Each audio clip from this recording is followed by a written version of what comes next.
নাক মুখ চেপে ধরে এক প্রকার জোর করে খাওয়ানো হয় জ্যান্ত মাছ।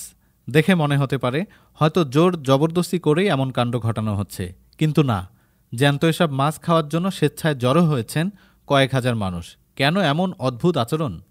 এটি মূলত একটি চিকিৎসা পদ্ধতি, যার দেখা মিলেছে ভারতের হায়দ্রাবাদে।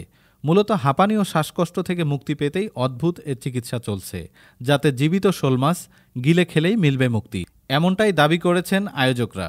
মাছ প্রাসাদ নামে পরিচিত এ আয়োজনে আগত রোগীদের একটি হলুদ হার্বাল পেস্ট ও ছোট আকারের জীবিত শোল মাছ খাওয়ানো হয়।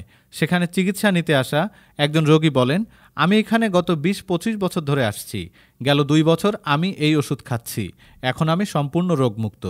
যখন মাছটি আপনার মুখের ভেতর দেওয়া হবে, তখন আপনি প্রথমে একটু অস্বস্তি বোধ করবেন, কিন্তু এটি আসলে কিছুই নয়। আপনি যদি এটি সঠিকভাবে করেন, তাহলে সবকিছু ঠিক হয়ে যাবে। চিকিৎসা বিজ্ঞানে অদ্ভুত এ পদ্ধতির কোনো ভিত্তি না থাকলেও এই চিকিৎসা নেওয়ার জন্য সারিবদ্ধ হয়ে অপেক্ষা করতে দেখা গেছে হাজার হাজার মানুষকে। এই চিকিৎসা পদ্ধতিতে হলুদ এস্টার্স এবং অন্যান্য উপাদান দিয়ে তৈরি একটি পেস্ট প্রথমে একটি শোল মাছের মুখে ঢুকিয়ে দেওয়া হয়। তারপর সেই মাছটিকে রোগীদের মুখে ঢুকানো হয়। চিকিৎসা নিতে আসা আরেকজন রোগী বলেন, আমার হাঁপানি ও শ্বাসকষ্টের কিছু সমস্যা রয়েছে। আমি শুনেছি এখানে জ্যান্ত মাছ গিলে খেলে রোগ সেরে যায়। সেটি শুনে এখানে প্রথমবার আসলাম। এটি যদি কাজ করে থাকে, তবে আগামী বছর আবারও আসব।